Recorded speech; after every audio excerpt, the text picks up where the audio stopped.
Ready, thank you. Councillors, it's 4:32. We're all present. Councillor Wallace hasn't joined us yet, but I wouldn't imagine he'd be very far away. So we might open the meeting. And firstly, I'd like to acknowledge the traditional custodians of the land we're all scattered around on today. They are Wiradjuri people, and pay my respects to the elders past, present and emerging.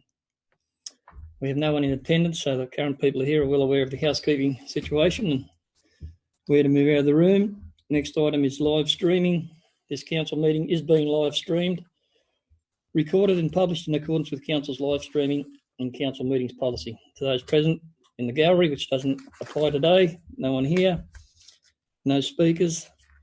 The chair and or the general manager have the discretion and authority at any time to direct the termination or interruption of live streaming. Such direction will only be given in exceptional circumstances where deemed relevant.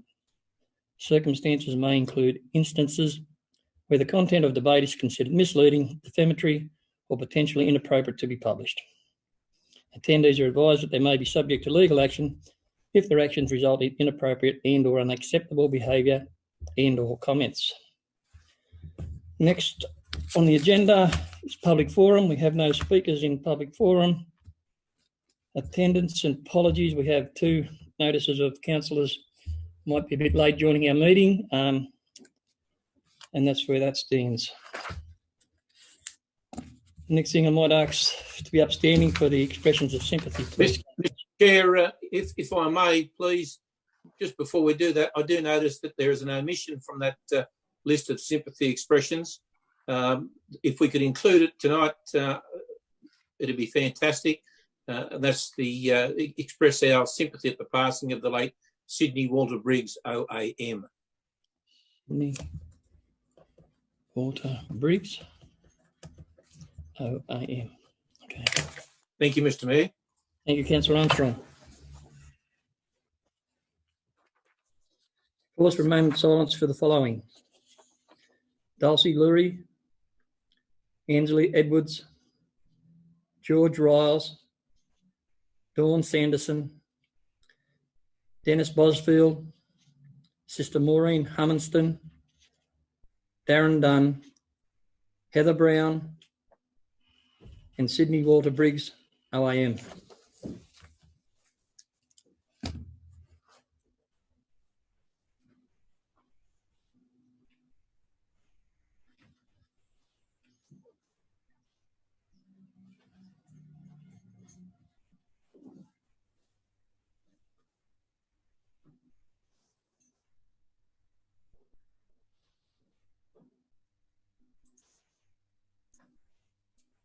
Thank you, councillors.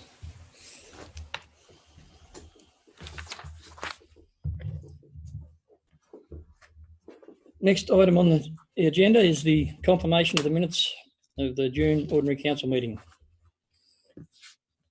Move and a seconder if Councillor Flannery moved. Thank you. Seconded, Councillor Horton. All those in favour? Thank you, it's unanimous. Next item is confirmation of the May. The extraordinary meeting. Extraordinary meeting. Have a mover for those, please, in a seconder. Moved Councillor Armstrong, seconded Councillor O'Connor. All those in favour? Thank you.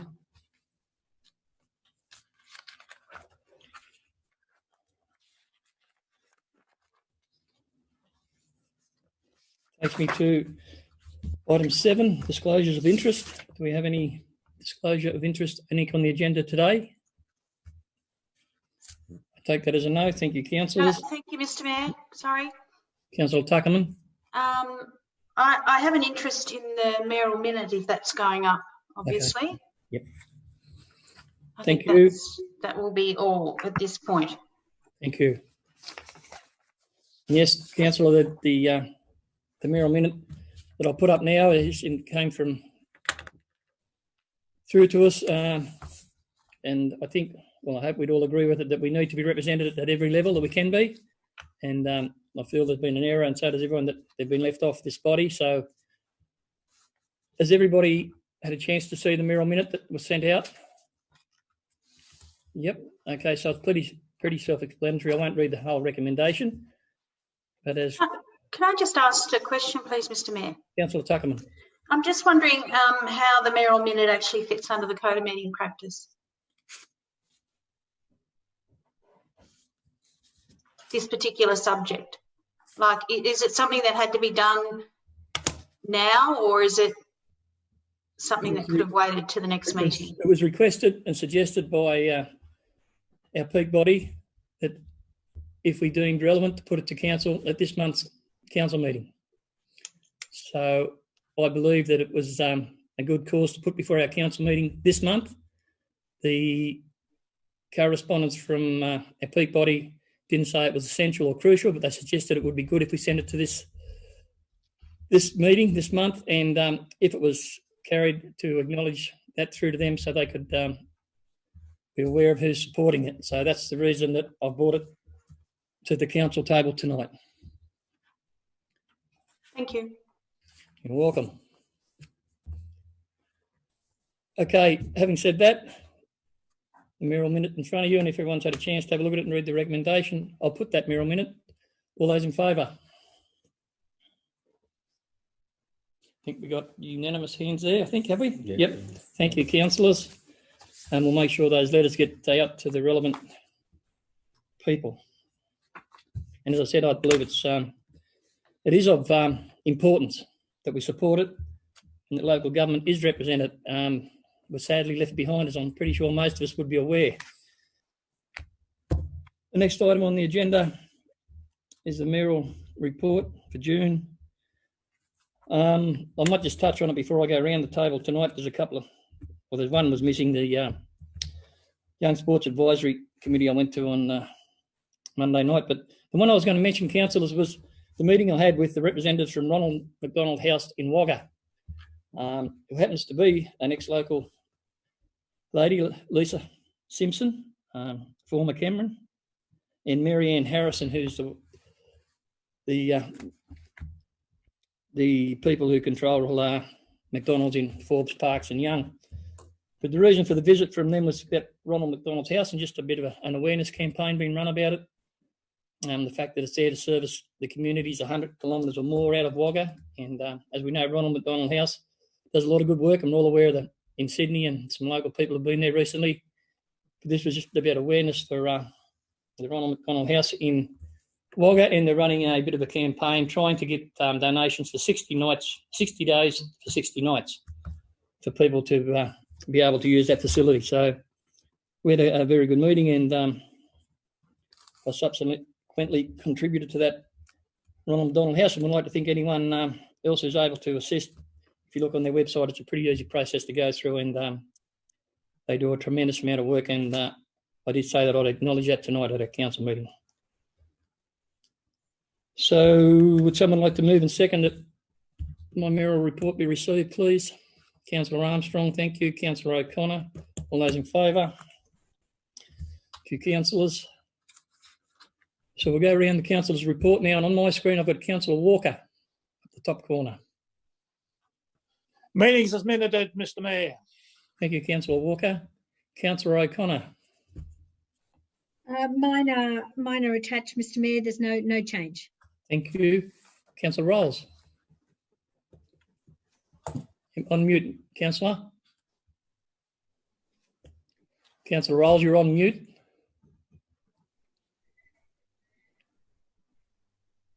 Can you hear me now? Yep, right now.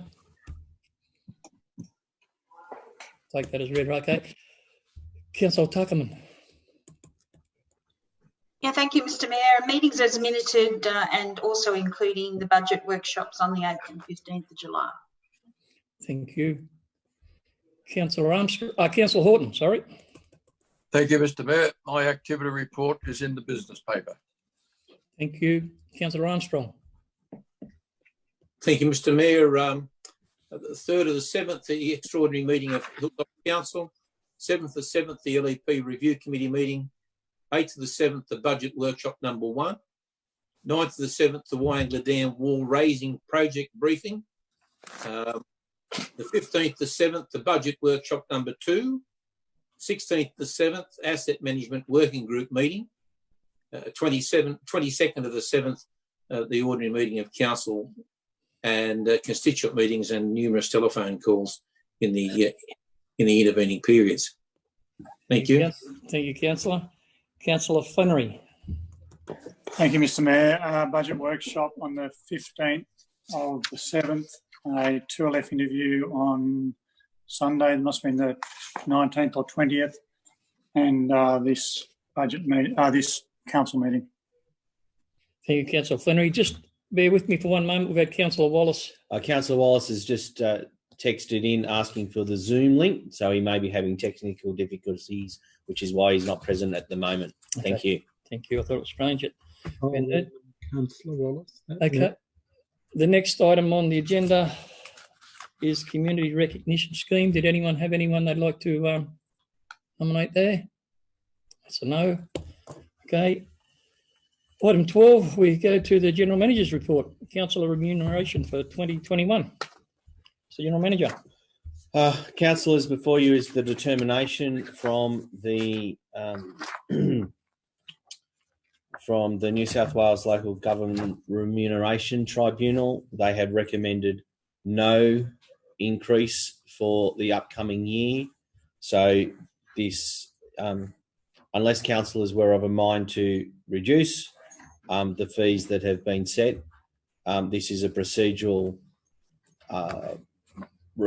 report only, is that you are just adopting the same fees that you had in the previous year.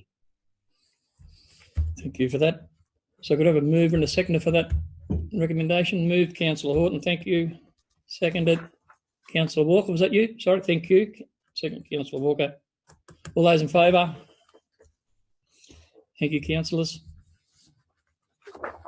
Takes me to 2132, the draft events plan, adverse event plans. There's a report there and a recommendation there, councillors. You want to move that? Moved, Councillor O'Connor. Seconded, Councillor Armstrong. Questions or discussions? If not, I'll put that all over. Sorry? Mr Mayor, look, Councillor Flannery. I support this. I'm just not sure. I gather this is procedural so that we get the funding, because a bit of a question, are we doing any of it? Through you, Mr Mayor. Yes, look, this document, we've had a discussion at the executive level. This meets the criteria as advised by the funding body. So it is procedural in nature. However, we do want to revisit it to enhance it at a later stage. I would, look, having read the plan, I would think some of our flood studies are probably the most prescient ones. We can't do much about averting a drought or even the COVID epidemic or pandemic. I'll touch on it now, but I also think when we get to the events that we're looking at, virtual or funding of virtual events, I do think we need to be mindful of how we're going to handle this year's fruit season and seasonal work, whether I guess harvest is a little bit less impacted because there's contractors that turn up with headers and whatnot, but I certainly do have concerns about the coming fruit picking season and how our facilities are going to be impacted.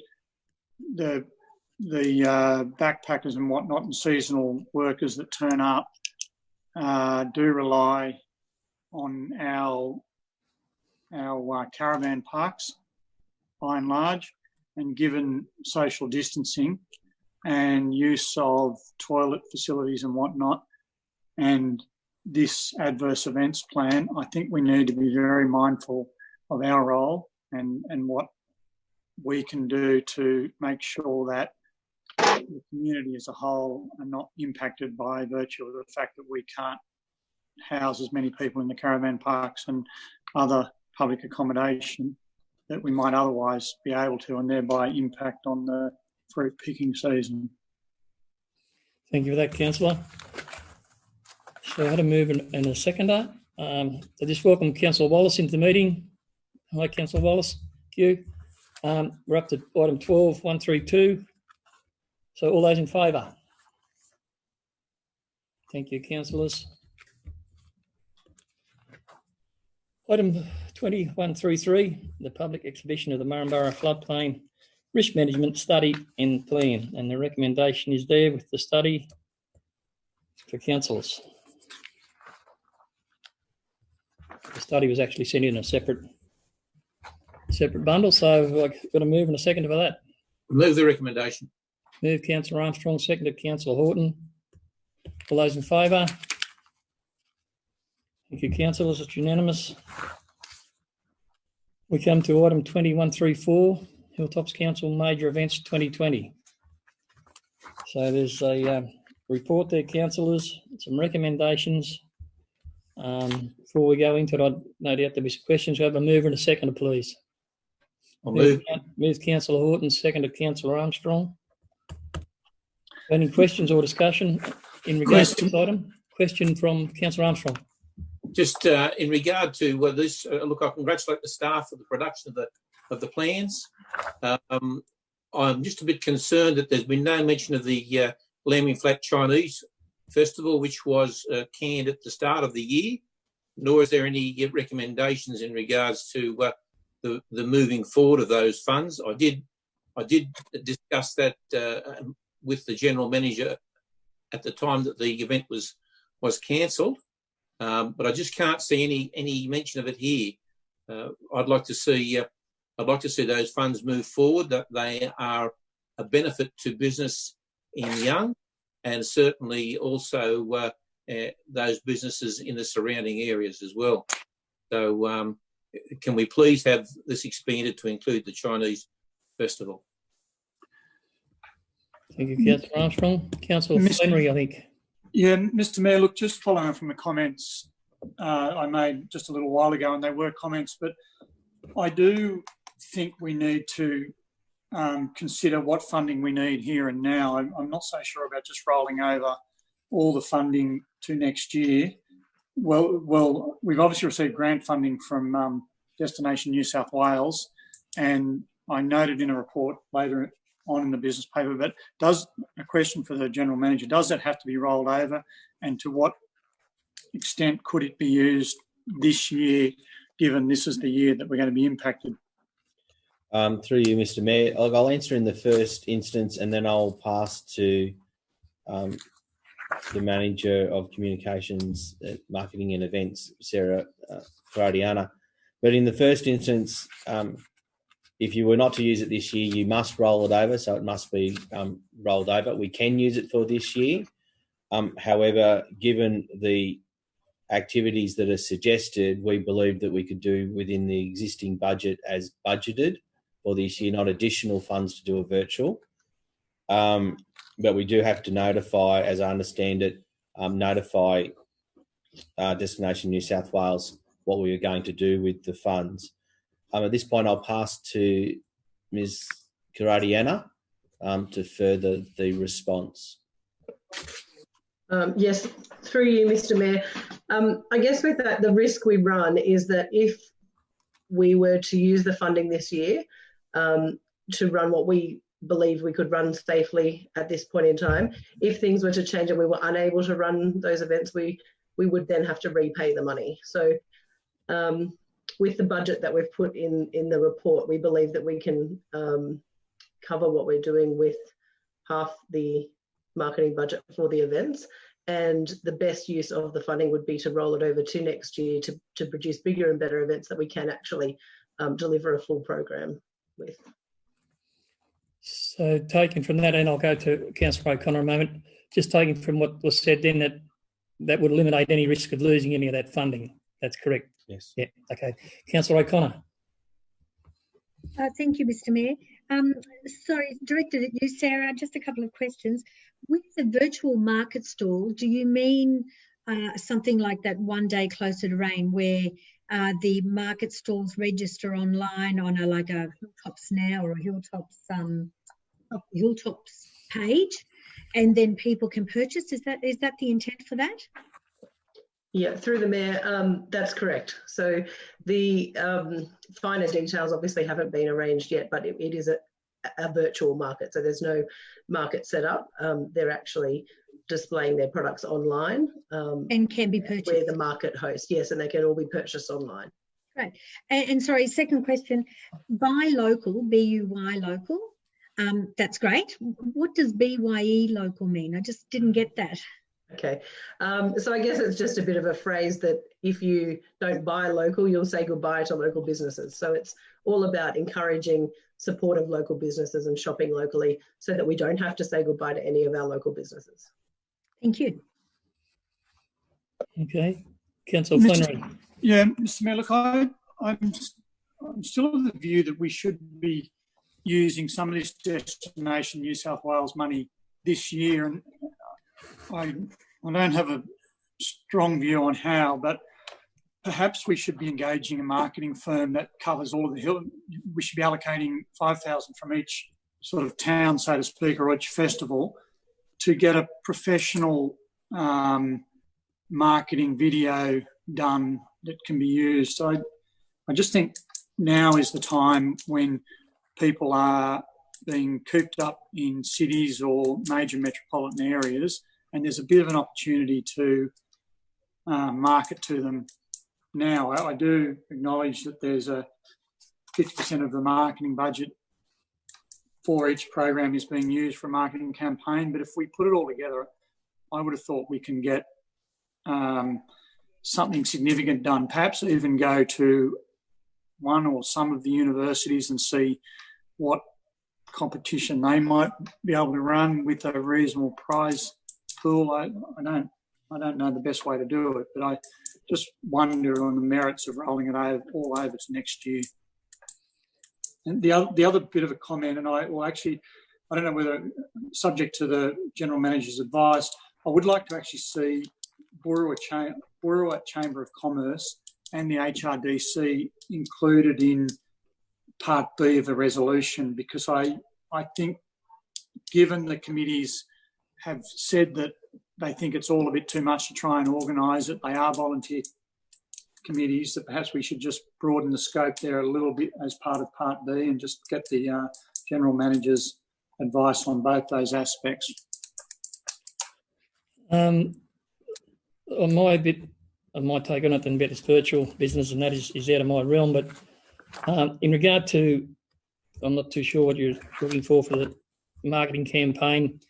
I hope it's all about virtual, because given things at the present time and the latest news coming out of Victoria, I have got no real inclination, as much as I feel for all our local businesses, of wanting to attract too many people to our area in any great hurry or shape, given what's going on around us. But virtual world, that's fine. But I really think we need to have a long, hard think about what we are asking for with these festivals and what benefits and what negatives they might bring to our communities this year, given the amount of things that have been cancelled completely and a lot bigger than the funds and the raising and the festivals we have. I just think, from my point of view, we need to be very cautious about what we wish for. But I understand Councillor Flannery's point about promoting our region, and I'm all for that, and virtual, but I just don't know about having everyone arriving from everywhere. I think Councillor Rolls had next say. Councillor. Thank you, Mr Mayor. Just for Sarah, I presume that you're negotiating with the different committees on the project that you're going ahead with, the virtual one. How do they feel about the virtual program as it's going? Just after reading the Harden Kite Festival report that came through, what's their feeling on the running of any of these festivals? Yeah. Through you, Mr Mayor, Councillor Rolls, the committees are all very supportive of virtual activities. The plans that were presented as confidential attachments to this report were all incorporating the ideas suggested by the committees. So very much in conjunction with the committees, and they have also worked with the community, as have we, to, I guess, make sure that everyone's ideas were included. So all the ideas that were presented have definitely been, I guess, endorsed by the committees, and they're very supportive of that virtual delivery of promotion, rather than, like was just said, an influx of people into any of our towns at the moment. Thank you very much. I support that, and I'd like to endorse what Councillor Flannery said. I think it was Armstrong about your approach. I think it's update, youthful to attract, and attractive to everybody that will go onto the Hilltops webpage. Councillor Wallace. Thank you, Mr. Mayor. Just one issue. I think the whole thing's pretty commendable under the circumstances, but one concern I have is the canola self-drive tours, and I mean, they sound like a great idea, but I know in previous years when we didn't promote it at all, you can drive along Lachlan Valley Way and there's almost traffic accidents regularly because people are parked on the sides of the roads but not off the roads. And I think we're going to be very careful with the traffic in relation to that. And as for the intellectual property in the canola, maybe Councillor Flannery and others could maybe gain from this. Thank you for that, Councillor Wallace. Councillor Flannery seems to agree. He's grinning. So, Councillor Manchester has joined the meeting. Welcome, Councillor Manchester. Thank you. Anyone else with any discussion in regard to this item before I put it? Yeah, Mr. Mayor, I did ask for feedback from the General Manager. Oh, sorry, yep, you did. On the funding. So, firstly, on whether the HRDC and MURRUMBURRAH Chamber of Commerce could be included as part of Part B, or is that outside Council's remit? But also, I know HRDC, we discussed at the budget meeting, put in an application for $25,000 to co-fund silo painting at Harden, and whether even we should consider the $10,000 contribution from Destination New South Wales. That might perhaps be a consideration here. I'd like a bit of advice on what options we have. But and also, Mr. Mayor, in relation to your comment, I'm not looking to try and get tourists in the door now, but we've got an LEP, which we're trying to expand the whole, I guess, attraction for business. I just think there is a little bit of an opportunity to say, can we use this money to attract businesses, to get perhaps a very professional marketing campaign that goes beyond just the 3 festivals and says, look, let's get something done that might cost $30,000, promotes the Hilltops region, and, you know, is something we've got there for a year or two to market businesses and, you know, residents, ratepayers. Through you, Mr. Mayor. Look, in relation to the addition of the MURRUMBURRAH Chamber of Commerce specifically and HRDC specifically, I'd asked the councillors to consider the purpose of the Section 355 committees. If you're inviting those 2 bodies to this discussion, given that it's not specifically about those events, I'm in your hands, councillors. You would need for the motion to be amended to include those as part of the minute through. I understand the mover was Councillor Horton and Councillor Armstrong. I'm not asking for that decision or discussion at this point. I do know that Angus Mitchell, the newly appointed president of the MURRUMBURRAH Chamber of Commerce, did attend the MURRUMBURRAH Irish Woolfest Section 355 committee and participated. Sarah can talk to that and his participation. And with the Harden Kite Festival, I'm not sure what whether they've invited HRDC to attend. So I'll pass to Ms. Karati-Anna in a moment. Just in relation to the funding, I'm not sure the confines of the funding, and I'll ask Ms. Karati-Anna to confirm this. I'm not sure that we could repurpose those monies because they are for those events. Ms. Guardiana? Through you, Mr. Mayor. I'll try and address the few things that have been discussed. So there is allowance in the plans that we have provided to council to do videos to promote the region. So that's part of that. In terms of using the event funding for the silos, that event funding is not something that we can repurpose. We could, there's potentially other funding available, and we can certainly look into that with Destination New South Wales for the silos. The Burrumburrah Business Chamber, absolutely, they were part of discussions surrounding Burrumburrah Irish Wool Fest, and I would have to confirm whether the Harden Kite Festival have included HRDC in their consultation, but they've certainly included the community. So, I would say that they have, but I would have to confirm that.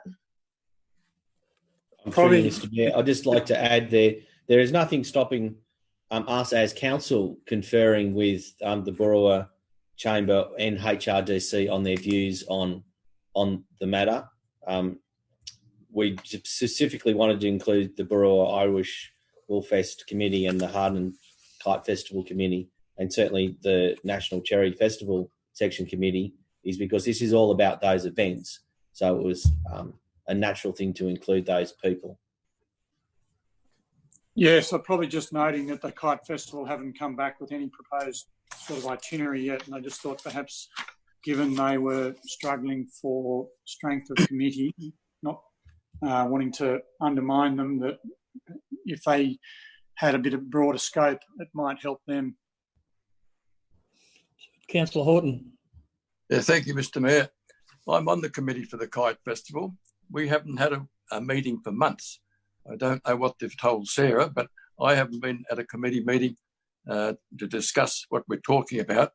Our first meeting will be held this Saturday, and I'll certainly bring it up there then. But just getting back to tourism, I think it's highly irresponsible of Hilltops Council to consider bringing tourists into this part of the world at this time. And I think the smart thing to do, considering the lead-up time you need to put on these big events, can it for 2020, and maybe think about things in the autumn next year. But this plague can really take off, and we have to be so careful. I know the Bateman's Bay had an outbreak there a week ago. There's a gentleman that I know well that comes to Rotary on Monday nights. He works, has a business in town. He goes to the weekend at Bateman's Bay and comes home on Monday back to Harden. And so that's just a simple exercise as to how it could spread rapidly. We can't be too careful. And I think the smart thing to do, I understand businesses have to make money, but they're better to lose a bit of money than lose their life. And we should be very, very highly responsible for bringing tourism into this part of the world 2020. Thank you, Mr. Mayor. Thank you, Councillor. Councillor Armstrong. Thank you, Mr. Mayor. Just following on from Councillor Flannery's suggestion, I would think that there would be ample opportunity for people from those communities to involve themselves, whether they're as individuals or representative of other organisations, but to involve themselves in those committees. And I really don't know why they would need to be listed separately. If I might open to suggestions, but at this particular stage, I can't see any reason why they would need to be. Okay, councillors, we've had a pretty fair discussion in regard to the item, and I think we're basically all agreeing on what's been put in front of us being well done, and there's some work around the edges to it, but I think basically we've covered off the item pretty well. So I've got to move in a second, so I'd like to put that, please. All those in favour? I think that's everyone's hands up. Thank you, councillors, for that. Item 2135, Cash and Investment Report as of June 2020. Moved Councillor Manchester, thank you. Seconded Councillor Walker. Any questions? Councillor Flannery, was that? Yeah, thanks, Mr. Mayor. Just a question for the relevant director. Just on the there was a couple of investments put down. We've got one with St George Bank on the 19th of April, another one with ME Bank on the 22nd, one on the 16th. There's a big variation in the interest rates. There is a variation in the credit rating, but I think if we had all those investments within 5 days of each other, and there's an annual difference of about 80,000 in income between the highest and lowest yield.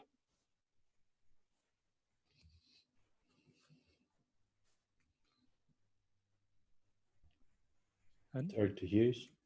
Sorry, Councillor, you're asking about the spread of interest rates on the term deposits in around April. Well, yeah, the fluctuations in the money market in April. Well, over 5 days. Over 5 days, there's a variation of 0.7%, and which amounts to about $80,000 in income to us. But it's actually about 40% in the interest rate. Given the size of the deposits and the yield on the funds and the dates, I'll have to take the question on notice to go back to the relevant dates and come back with an answer, Councillor. I'm sorry, I don't have the information to hand to answer your question on the fluctuations on those dates. But as you're aware, the money market and interest rates can vary quite significantly. They're relatively sensitive markets, and whilst they look like large changes, they're relatively small adjustments in overall percentage terms. I'll have to come back to you with an accurate answer to that, so I'll take that on notice. Thank you for that. Any other questions in regard to that report? If not, I'll put that. All those councillors in favour? Thank you, councillors. Item 2136, outstanding rates and charges collection report. There's a recommendation to receive and note the report, councillors. I'm a mover and a seconder. Councillor Manchester, thank you. Councillor Rolls, thank you. Any questions? Not, I'll put that. All those in favour? Thank you, councillors. It's passed unanimously. Item 2137, late report, councillors, and I'll hand over to, well, actually, before I do that, I'll get someone to move and second the recommendation that's there. Moved, Councillor Horton. Seconded. Do I get a second, Councillor Manchester? Okay, so that late report's there, councillors, and with the General Manager or someone like to speak to this report or summarise what's happened? Through you, Mr. Mayor. There was a request at the end of the May meeting. It was on the back of a rescission motion that failed. At that meeting, it was resolved the council provide a report to the next council meeting. We were unable to do that, notwithstanding that. The report was requesting a report of cost providing relief for all users of council's facilities who have been unable to use those facilities, and the report addressed the possible financial assistance that would be given to all businesses that have been mandatorily closed down as a result of COVID-19.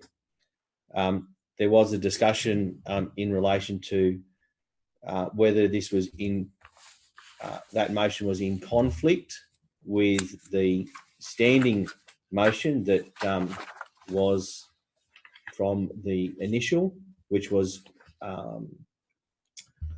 pro rata all fees and charges for sporting clubs for use for the grounds for 2020 season based upon the weeks available to them. So there were two arms. I'll just speak firstly to why it is not in conflict. The pro rata of all fees and charges for sporting clubs based upon the weeks available to them, that involves a reconciliation between the actual use, the term of the fee, whether it was an annual fee, user pays fees or not. That includes a reconciliation between the finance system, the agreement with the club, and the actual utilisation. And we need to see how that goes through the booking system to see how, if any, of these clubs have been affected. So once we have done that reconciliation, the intent was to provide, I will call it a rebate, for want of a better word, to be included in the annual fee or the fees that are usually sent out in July for the year for these clubs. So they will receive a fee and they see immediately a reduction of that fee for the purposes of that resolved, that resolution of council to prorata those fees.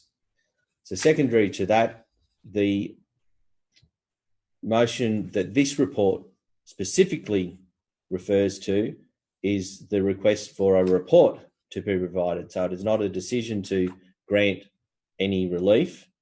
It is for you to review and note the report, to consider the report, and our recommendation is for you to consider whether or not these fees and charges that are total, that would be some maximum cost of some $42,000, whether or not there would be some form of relief for these users. And we recommend that form part of the discussions for the budget deliberations on what council may or may not be able to afford. However, that is only our recommendation. We are in your hands, councillors. Councillor Manchester was first off. I think actually, could I have Councillor Flannery's disappeared off the screen?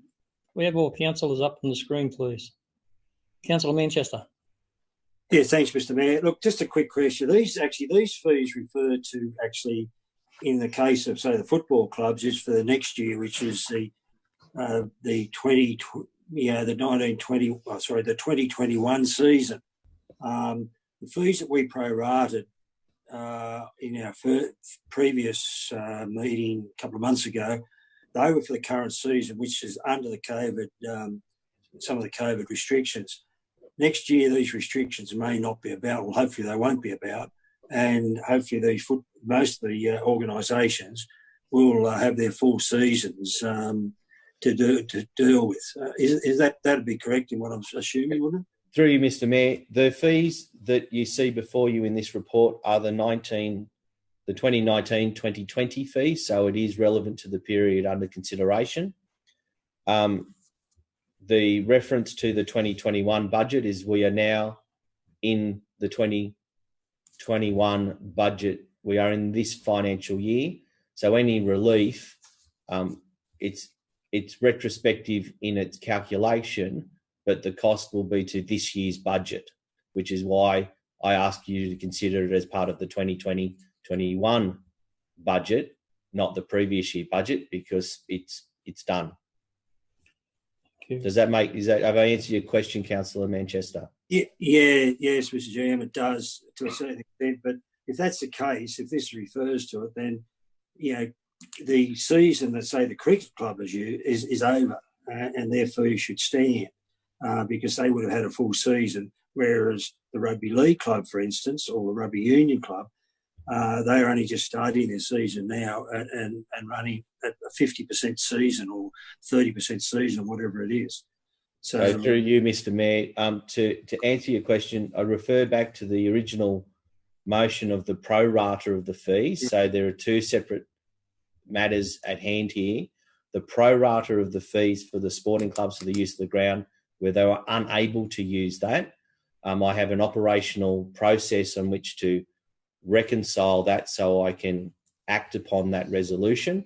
And so those clubs will have that relief as per that motion. The report here today is a report on all clubs, notwithstanding whether they're the cricket club or the football club, and it doesn't conflict with that pro rata. What this is before you is all clubs, which was requested, is all clubs, how they may have been affected in relation to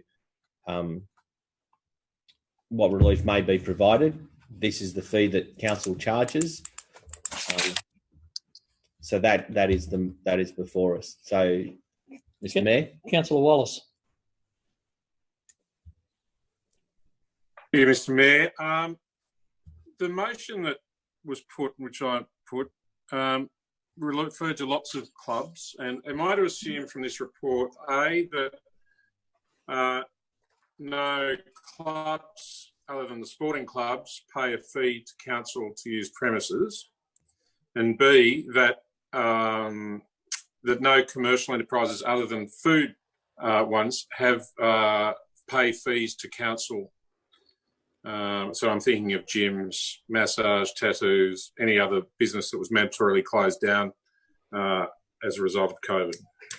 So through you, Mr. Mayor, there's two arms of the report. The first one is what we identified as the use of the facilities that have been unable to use those facilities, whether or not, if there's not a pattern that we can see, we're not able to identify any organisation that may or may not avail themselves of the use of the facility. These were clear that we identified.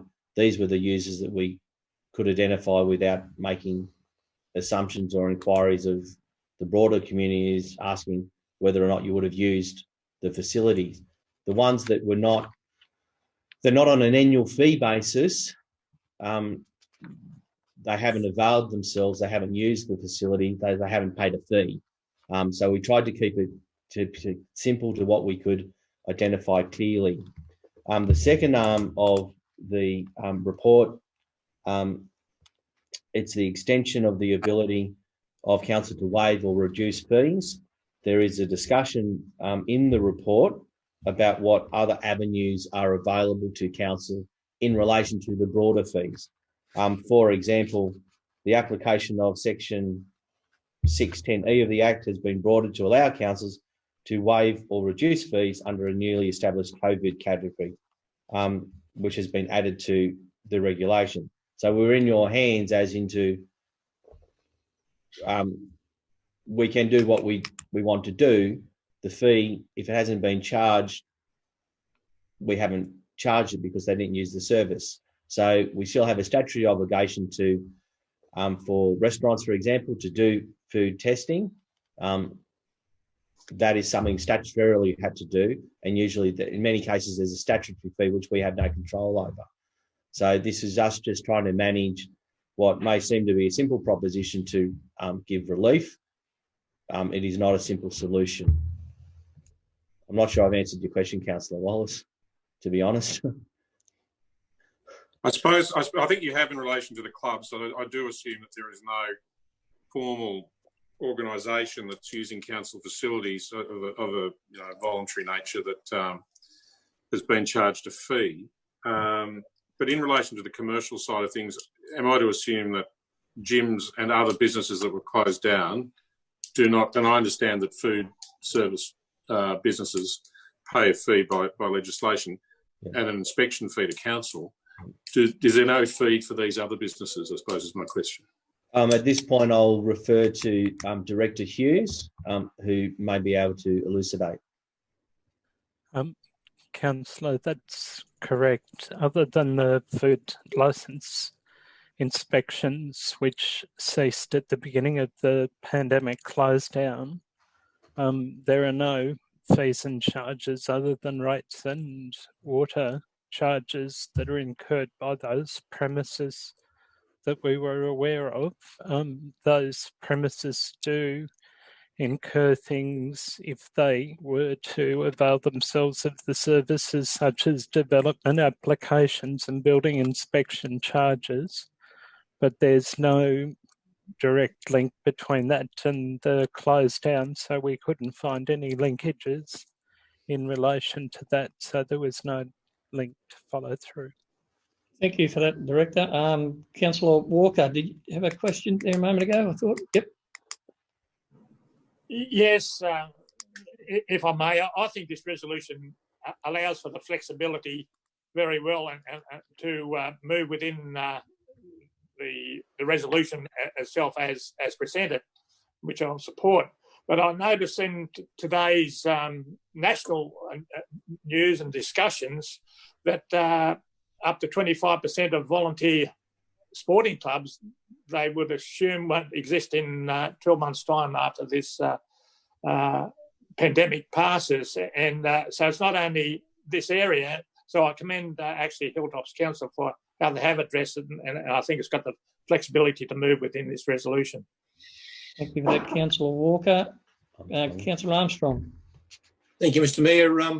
If the General Manager would be so good as to read the original recommendation that became the motion, or the original motion, because I don't believe that there was any mention of inspections, relief for inspections. I understood that it was for licensing.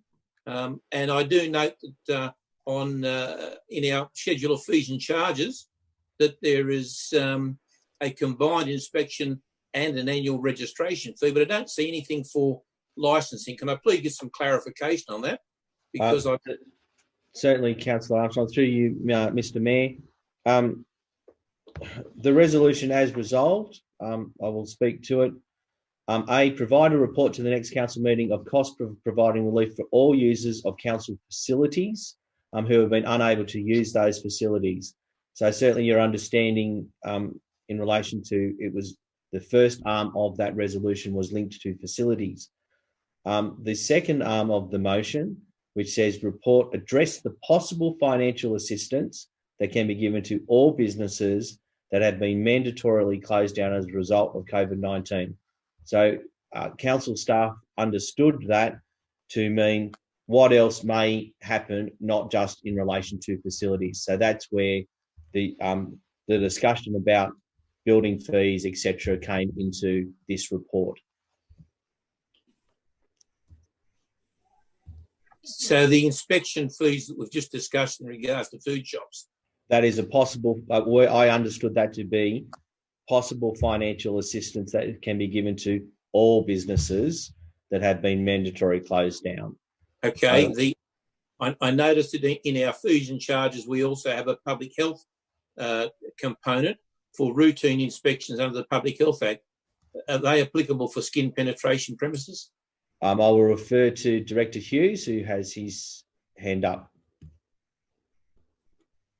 Councillor, that's where, in referring this off to consideration under the budget, Council has within its gifts the ability to adopt a new COVID-19 category which doesn't require the normal notice period requirements that are required under the regulation and the Act, to adopt, to give the General Manager the discretion to waive or reduce fees in circumstances where a business has suffered financial hardship. So a skin penetration business that could demonstrate financial hardship due to COVID-19 could apply for reduction or waiver of any fee or charge set by Council under this COVID-19 category for a reduction or waiver of fees. And that's... I appreciate that, but the discussion seems to be limited to compliance with the Food Act and those charges that relate to that. I'm just wondering, I'm thinking along the lines of Councillor Wallace that there are significant other charges in there that have not been highlighted as part of this report that could potentially be considered to be COVID-19 assistance if they were to be waived or partially reduced. Thank you for that, Councillor Armstrong. My comment that I would make on it, what has become clear since work on this late report started, was that whatever fees we waive, we may actually pick it up in the following year, given that I've been now informed that a number of these clubs haven't been charged any fees at all. So maybe this might be an opportunity to clean up another area of council that's fallen through the cracks for whatever reason, that a number of these clubs, having been received, they didn't pay. Well, you can't blame them for not paying if they don't get an invoice. So I'm pretty sure that'll be cleaned up by the time this is all over as well. So, Council, we've had fair discussion about that matter. If everyone's happy enough, I'd like to put that. Councillor Horton. You need to unmute Councillor Horton. Thank you, Mr. Mayor. Look, I'm not in favour of giving these discounts to clubs. I know they do great work and it's great amenities for the community, but they've had good years, real good years, and they'll have them in the future. They don't give anything back to council in the boom years. And I'm thinking on the same lines as Councillor Wallace. If we're giving discounts to clubs because of the hardship, there are certain establishments that have closed, but all the service establishments are feeling the pinch. The retail people, the restaurants, the motels, everyone. And they all pay rates. And they could come back and say, we need a discount in our rates because we're doing it tough. And I think that's not fair just to isolate one group. So I know we're not voting on it now, but they're my feelings. Thank you. Thank you, Councillor Horton. Okay, councillors, I'll put the recommendation is review and note the report and that we consider the findings as part of our 2021 budget deliberations. All those in favour? I think that's unanimous. I've got everyone. Yep. Thank you, councillors, and thank you for the debate in regard to that. And thank you for staff putting that together. There's a bit more work to go there. Yep. So we go to 2138, development application stats for June 2020. I've moved and thank you, Councillor Horton and Councillor Manchester. Any questions or commentary on that? If not, I'll put that. All those in favour? Thank you, councillors. 2139, the DA with the secondary dwelling at 5 Whiteman Avenue, Young. There's a report there, council, and the recommendation is there, that grant consent. So I'll have a mover and a second. I moved Councillor Rolls, seconded Councillor Horton. Any questions? Councillor Tingley. A question. The request is for basically zero setback, 650 mils, and then the recommendation is that the dwelling modifications be approved, the erection of a secondary dwelling on Whiteman Avenue subject to conditions generally set out in attachment 2. And if you go to attachment 2, it says that a 3 metre setback be maintained. So I read that we're not approving the 650 mil setback. Is that correct? I'd ask Director Scott to apply. You need to unmute. Yep. Thank you. Yeah, that would be correct. They're currently seeking a 0.64 metre setback. Our DCP requires a 3 metre setback. So wouldn't it be better if the recommendation read that we reject the application?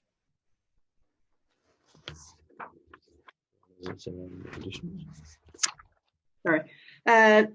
They can achieve the plans don't necessarily show what the works are. They have to take away part of their existing building, so in that demolition type work, and then actually build the second dwelling. They can achieve the 3 metre setback. So it's allowing them to continue with their plans that they're submitted just by pushing it back 3 metres and continuing with the development. Okay. Thank you. Any other questions? Yep. Councillor Wallace. Thank you, Mr. Mayor. So I missed the start of this matter, but I'm back. And I have some difficulty with this report because it seems to largely take in the aesthetic views of the planning department, and they seem to contrast in various matters. So in this one, having a building right on the street is unacceptable, but in the following one, a building parcel that takes up 20% more of the land than it should is aesthetically acceptable. So I just wonder if someone in the planning could where the aesthetics values come from and how they're determined. Director Scott. The development on this one is about the setback from the side of the road and achieving the 3 metres from there. We don't necessarily have floor space ratios and sort of a gross area for land development. We have minimum lot sizes. So if we feel that the development can achieve the setbacks and the design outcomes, then we will support the recommendation and put it up to council for consideration. Thank you. Any other questions in regard to this matter? If not, I'll put the recommendation. Councillors, all those in favour? So we've got O'Connor, Horton, Tuckerman, Armstrong, Rolls, Flannery, Manchester. And those against? Councillor Walker and Councillor Wallace. Thank you, councillors. What, Deirdre? Okay. Next one is 2140. One lot into 3 lot subdivision and dwelling on all lots, 29 Murringo Road. Again, councillors, there's a report there, and the recommendation is that council grant consent. So, I'll move the report, Mr. Mayor, but with the correction, it's not Murringo Road, it's Murringo Street.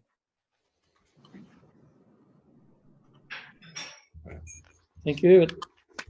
Red Road. Yep, I did. So, Councillor Manchester moves. Second to Councillor Horton. Thank you. Mr. Mayor, question. Yep.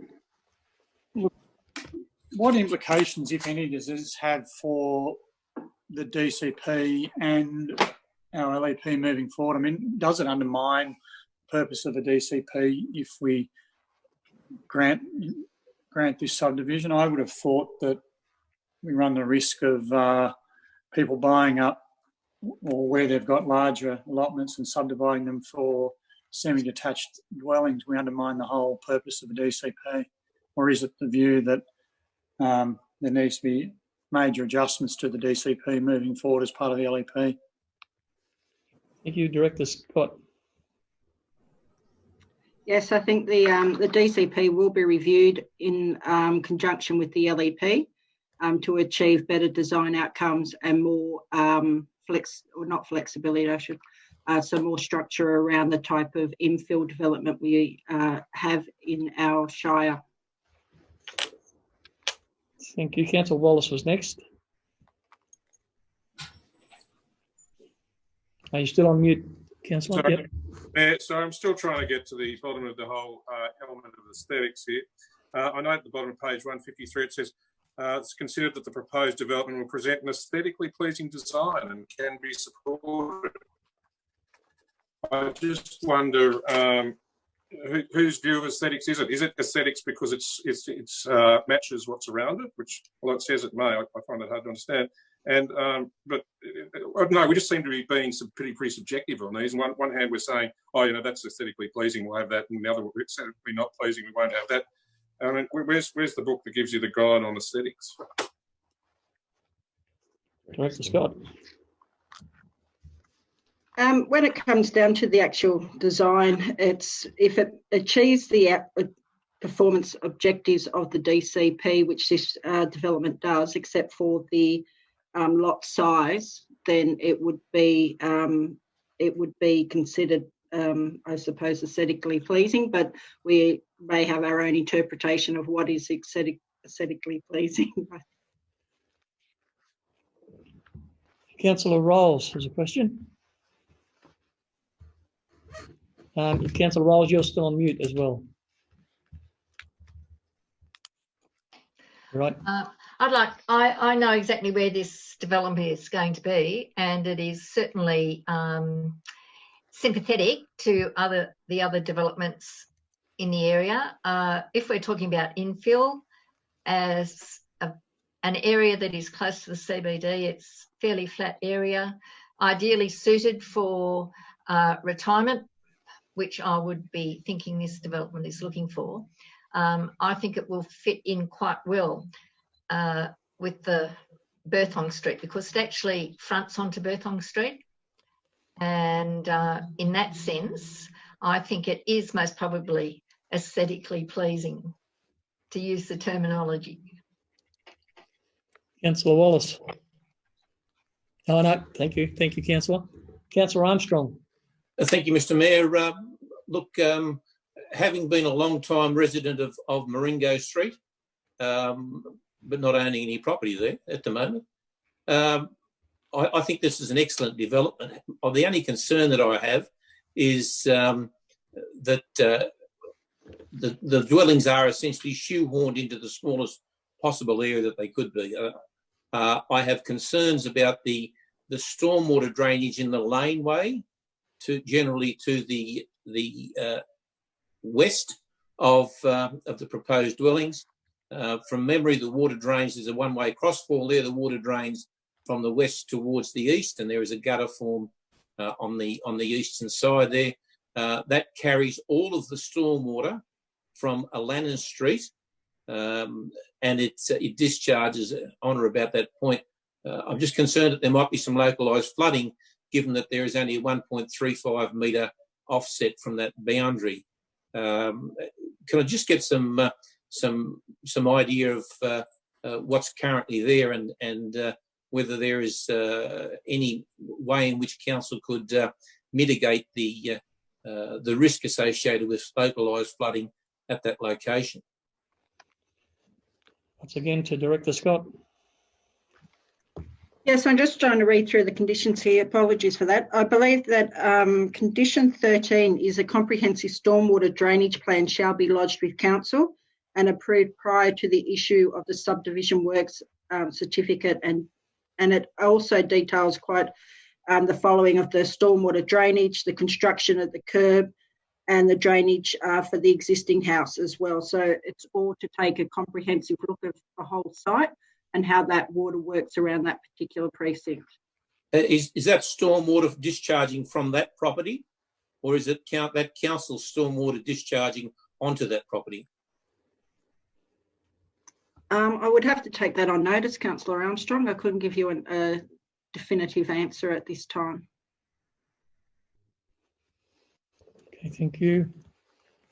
Any other questions in regard to this item? If not, I've had a mover and a seconder. I'll put the recommendation. All those in favour?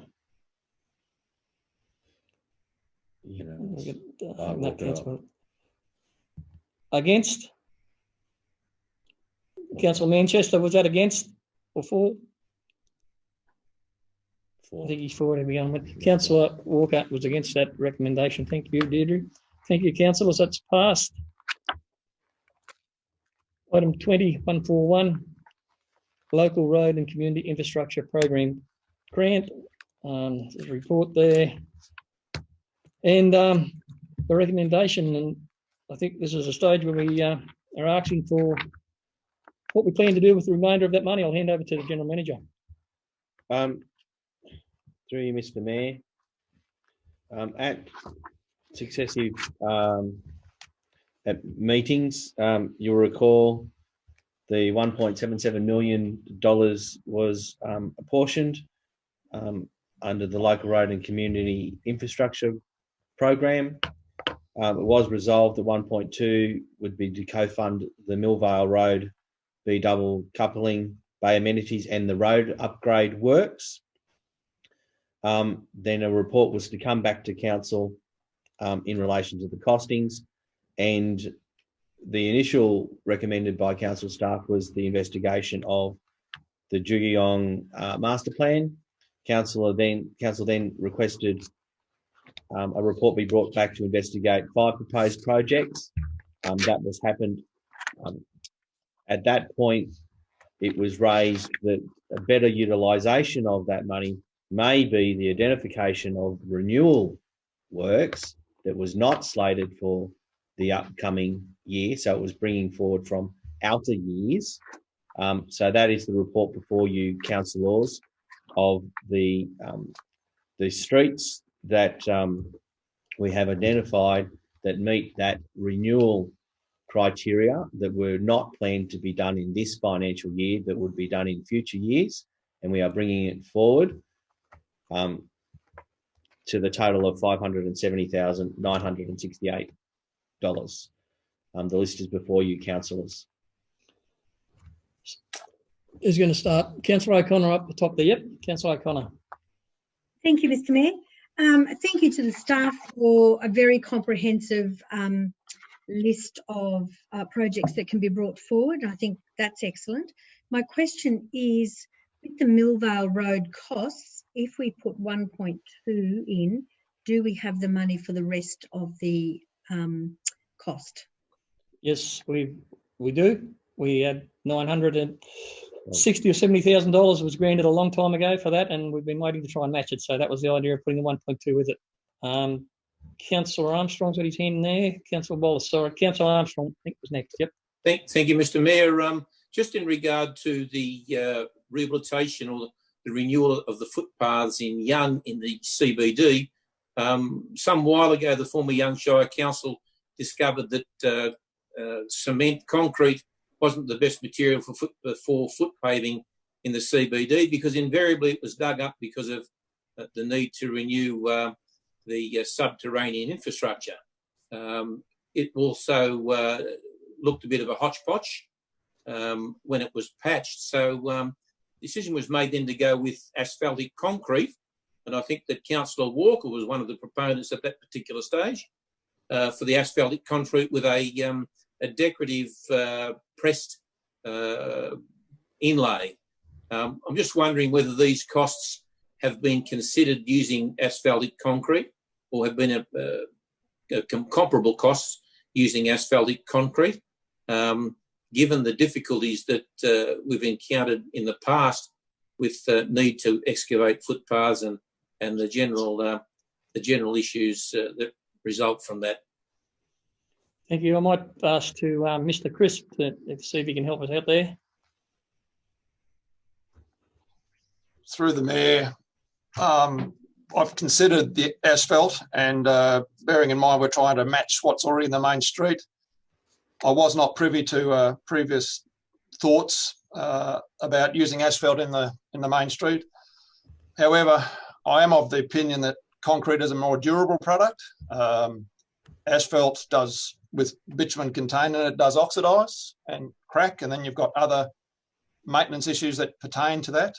So that's where we're at the moment. We're trying to colour match as best as we can with the proposed colour concrete, so it looks similar to what we have in place. So from a pattern perspective, it will look similar. Take your point, there are possible future stormwater issues that will need to be installed and probably rectified in time, but in the foreseeable future, that's not here.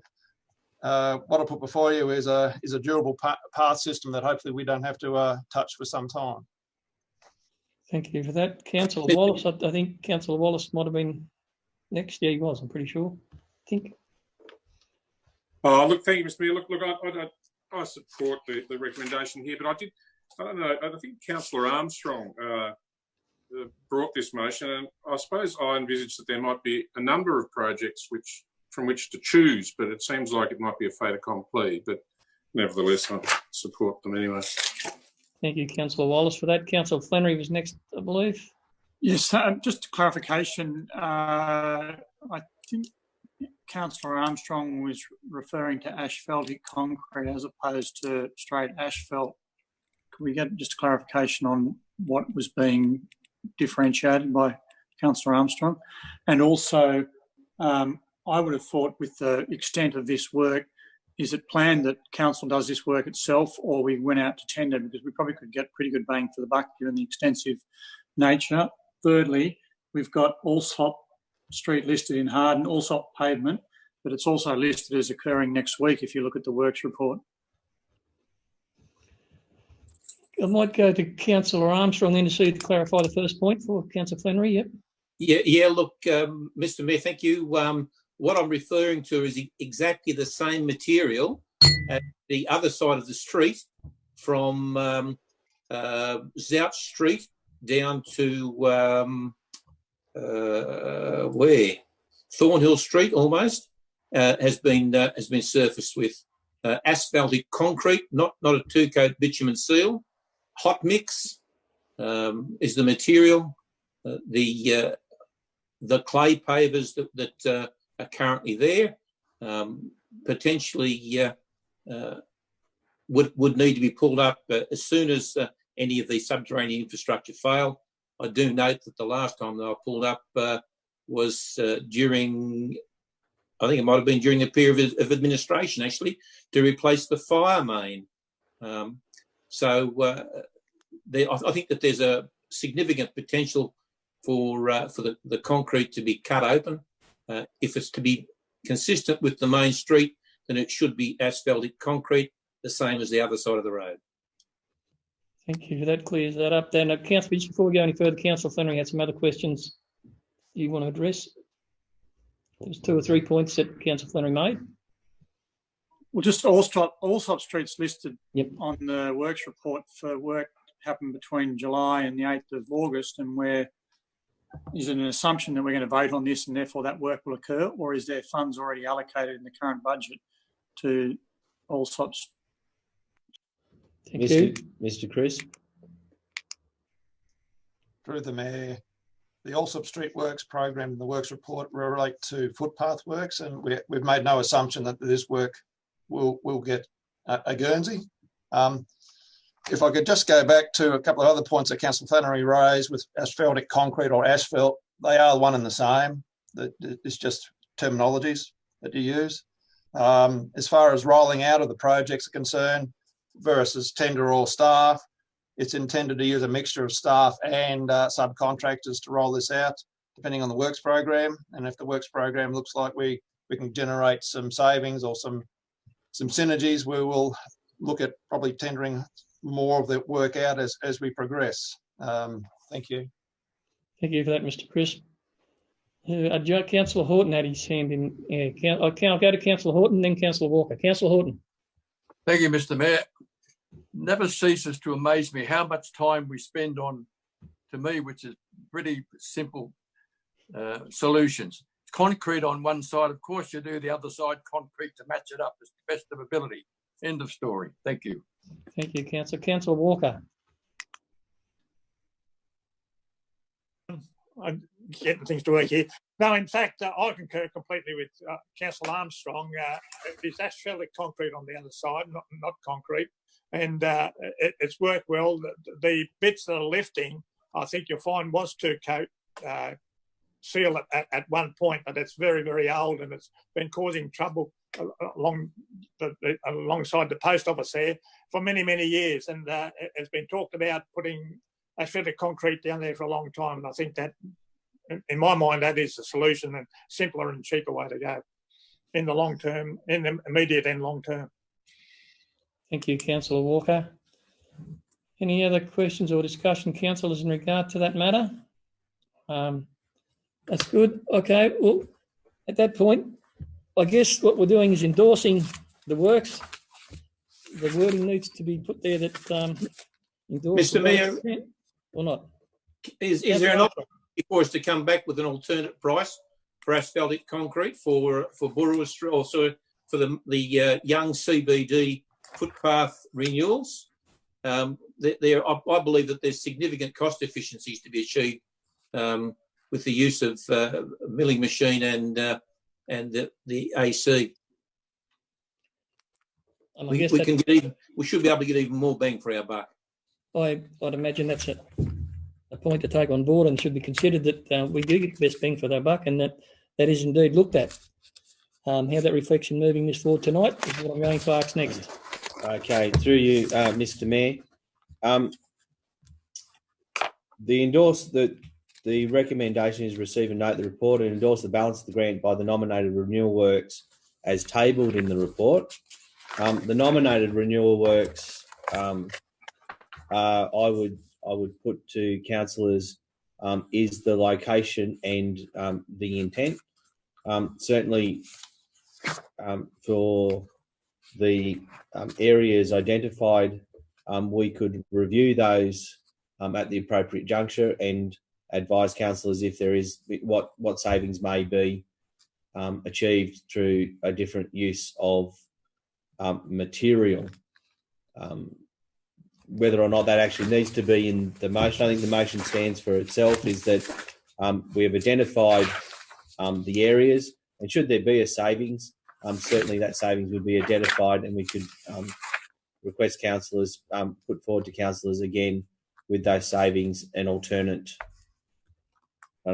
use consistent with the renewal intent, if that is satisfactory. Or Councillor Armstrong, you may feel that the wording of the motion needs to be amended to incorporate that, other than my statements that the areas are identified and we can certainly take on board those changes and those considerations, I should clarify. Councillor Armstrong. Mr. General Manager, through you, Mr. Mayor, thank you. Mr. General Manager, I'm happy enough for it to go the way that it is, but I would like to see a report come back to council giving a comparative cost, given the previous experience of staff at Young in undertaking this works, and that is significant, given that there is potential. I believe there's potential there for us to achieve savings and actually to achieve more work. I think that if council was to just blindly go off and use concrete now after this discussion, then that would be a huge travesty. The other thing, of course, I would like the report to indicate whether or not there'll be changes in the levels of the footpath. Certainly. Mr. Mayor, could I, in light of Councillor Armstrong's comments, could I move that the recommendation remain A and B and CB with a further report to come back to council on costs of using asphaltic concrete in the Young CBD and or other nominated footpaths, including required adjustments to levels. Because I also note that there's been significant work that has been conducted by, I'm not too sure if it's a roads authority, but colouring asphalt in CBDs, asphaltic concrete in a white or low reflectivity has heat reduction impacts. So that I would have thought that should be part of the implications of using asphaltic concrete. Thank you, Councillor Flannery, for that. Okay, I've got the mover was Councillor Manchester and second was Councillor Horton. You're happy to have that dot point C included in that recommendation? Yes, Mr. Mayor. Yes. Thank you for that. Thank you, Councillor Armstrong. Okay, that being said, I'll put that. All those in favour? Thank you, councillors. It's unanimous. We move on to 2142, Regional Road Transfer and New South Wales Road Classification Review. There's a report there, councillors, and the recommendation is that we receive and note the report, and following council discussion that a further report in August be tabled outlining council submission details. Does anyone like to speak to that? Or a mover and a seconder? Councillor Manchester and Councillor Horton, thank you. Any questions in regard to that matter? Just a comment, Mr. Mayor. We need to be very careful here. I know over my involvement in local government over the number of years that when governments start talking about changing regional roads, either adding to or subtracting from, it does impact quite significantly on our block grants and repair grants, money that we receive. So we need to be very careful about what goes in or what comes out, and further classifications of roads. We don't want to be given more roads with no funding, and we don't want to lose regional roads with substantially loss of funding. So we need to be very careful. Thank you, Councillor Manchester. It's a very pertinent point. Councillor O'Connor. The other thing I think we need to be careful of is whether or not the standard of the road, the current roads, would change if they became regional roads and taken under government jurisdiction, because sometimes what the local roads are serviced to by council is better. So we just have to be careful that we don't sort of shoot ourselves in the foot in that respect. Thank you, Councillor. Councillor Flannery, I think. Yep. You're on mute, Councillor Flannery. Has there been, thanks, Mr. Mayor, has there been any discussion about this with the CBRJO or whatever it's called now? I absolutely agree with Councillor, I think it was Councillor Manchester that said the implications for block grants could be significant, and I think it runs the risk of exporting local employment. We run the risk that the state government will tender the roads maintenance for these jobs, and you have outside contractors come in, do a big hit operation, and we lose local employment. But has there been any discussion with joint councillors on this? Through you, Mr. Mayor, I'm not aware of, certainly in the brief time that I've been with the CRJO in the Hilltops capacity, I don't recall there's been a discussion. The people on the panel, I do know Gillian Kirby, I do know Peter Teggett personally in that regard, and I can follow up with them, their views. The purpose of this report was to bring it to your attention with a more fulsome report, so to give you a lead time to consider the implications. So thank you for your questions. I will follow that up with the CRJO where the work has been done already in that regard. And just to clarify that, I've been involved in no discussions at that level anyway. So, yeah. Right. So, Councillor Armstrong. Just through you, Mr. Mayor, to the General Manager, is there any indication of when we might get some idea of the roads that potentially we might lose or pick up, for that matter? Look, Mr. Crisp, are you aware of that? I wasn't aware of specifically. The roads, as I understand broadly, is main roads, the large main roads that intersect across the hilltops. But Mr. Crisp, do you have a clearer indication? I don't recall reading in the report a road that was identified, but I may have missed it. Yeah, through the Mayor, we won't know anything until about July next year when the review panel forms its opinion and forwards it to the state for consideration. We are only talking about regional roads, so we're talking of roads like Millvale, Murringo, Rugby, Rye Park, Jugiong, Cunningar, Wombat, and also Henry Lawson. So they're the only roads that are under discussion. They're looking at doing a road transfer, which means an ownership transfer back to the state. It's part of the motivation with that transfer is to save council a depreciation cost. Whether that is a material thing or not for us, I'm unsure of.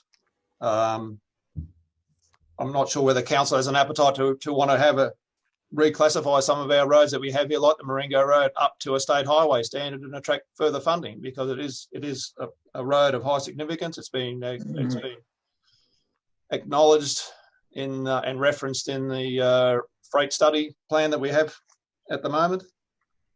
So it is there for consideration to sort of basically give me some direction, I guess, as to where you want to point this thing to into the state government. Thank you for that, Mr. Chris. That explains a bit more. Yes, it does.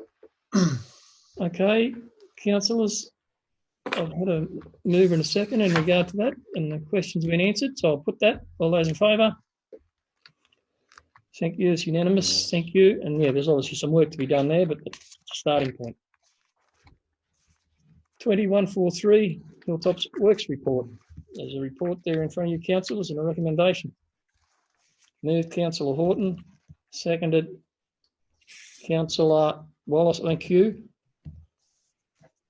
Questions in regard to the Works Report? Councillor Flannery, is that a yes? No. Thanks, Mr. Mayor. Just some questions. Well, it's got Parks and Gardens. There's a few questions. Going back to my comments at the last council meeting, could we have it so the Works Report pertains to the period between the two council meetings, so it's not so dated, and that the forward Works Reports is between the existing council meeting and the next council meeting, so it's again relevant. In relation to Gaylong Road, it's got Gaylong Road tree planting. Given they've just cut down hundreds of trees, which I think is absolutely appalling. I couldn't believe the press reports recently saying works have started. It's just environmental vandalism on a grand scale. I think if any of the councillors might care to go and have a look at what's happened, and then it lists in the Parks and Gardens road tree planting. The director give us no plantings happen because all I've seen is destruction. We've lost you, Councillor Flannery. I'm waiting for the director to give us some advice on what tree plantings happened. All I've seen is trees being cut down. Okay, thank you.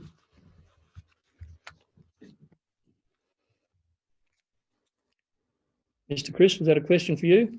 You are aware of that or not? Mr. Chris, you're on mute now.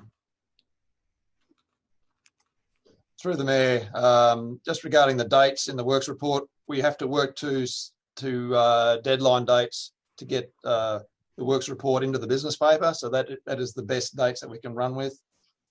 That will get better with the next run through from the 8th of July. This has been a bit of a catch-up one, so that we can't get that date any closer to the meeting date, unfortunately, for the works completed section. As far as the tree planting is concerned, I will have to take that one on notice. Thank you. Well, taking it on notice is well and good, but it's part of the council mandate that for every tree that gets cut down, I think 2 get replanted. So if there's 600 trees being cut down, where are the 1,800 being replanted? I mean, I think the point's been taken, Councillor Flannery, but then said the director's going to have to get back with any reply to you on that matter. So, well, Mr. Mayor, there are policies in place. The policies are here to.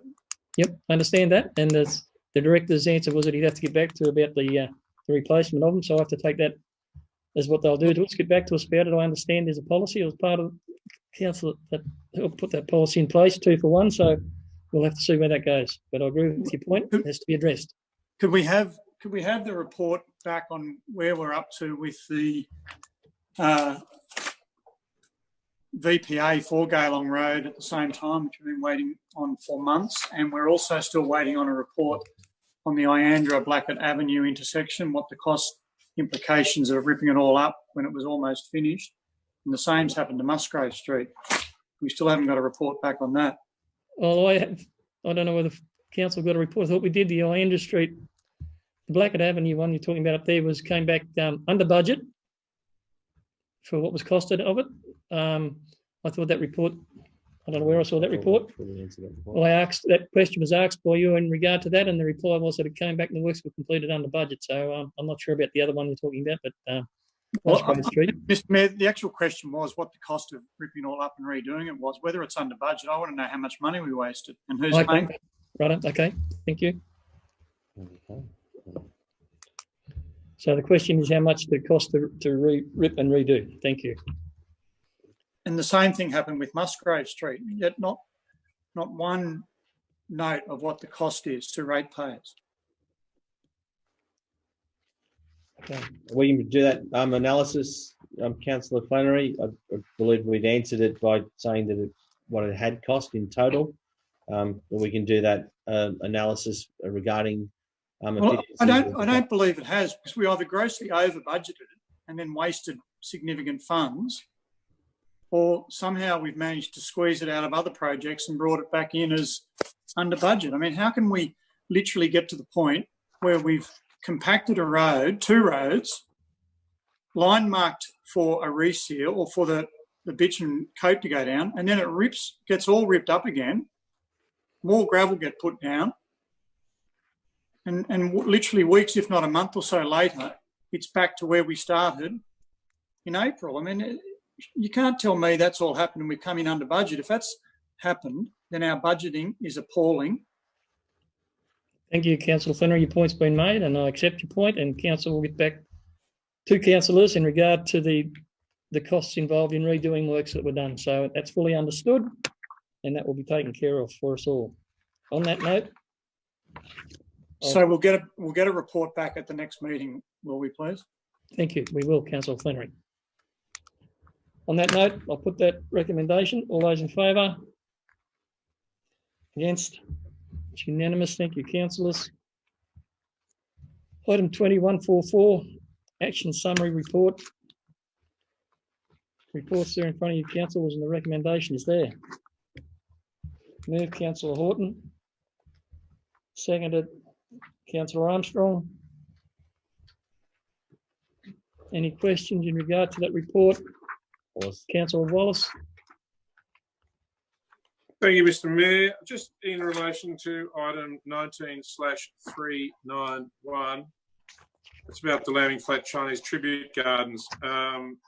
The comment there is it was workshopped with councillors in February 2020 and then to be workshopped as part of budget workshop July 2020. It may have appeared in the budget. Was it workshopped? What did that entail? I'm with you, Councillor Wallace. I must have missed that workshop as well.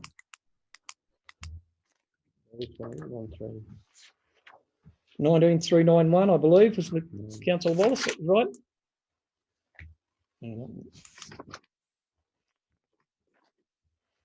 Workshop with councillors was conducted in February. That's right. And we said what we were presented with wasn't good enough, and it was to be workshopped as part of the budget workshop for July, which hasn't happened. No, that certainly hasn't happened, councillors. And just to go on a bit further for Councillor Wallace on that point, we've spoke about this at length before about that project at Chinese Tribute Gardens. It's been like a number of projects dwindling on for a long time with nothing much happening. So the project team were tasked last time at the last workshop we had with bringing some stuff back to council that we could actually see some value for the money that was there. And that hasn't happened yet. So that might be something that might be needed to be shook up amongst the project team, I might suggest. Any other questions in regard to that report? If not, I'll put that report be accepted. All those in favour? Thank you, councillors. That takes me to correspondence for information. It's there, councillors, with the recommendation. I'm going to move in a second. I move to Councillor Manchester, thank you. Second to Councillor Armstrong, thank you. I'll put that accepted. All those in favour? Thank you, councillors. Mr. Mayor, are we moving on to questions with notice now? I am. Could I ask a question with notice for the next meeting? The director, it came back to us, I think 3 months ago, that we hadn't finalised our dam safety emergency plan for Burruwa water weir or reservation. Has that been complete? Could we be advised of what the implications are for council by the next meeting, please? Get that under control. No, it was the weir. Councillor Flannery, can you just ask that question again for a minute, Secretary? Thank you. Yes, well,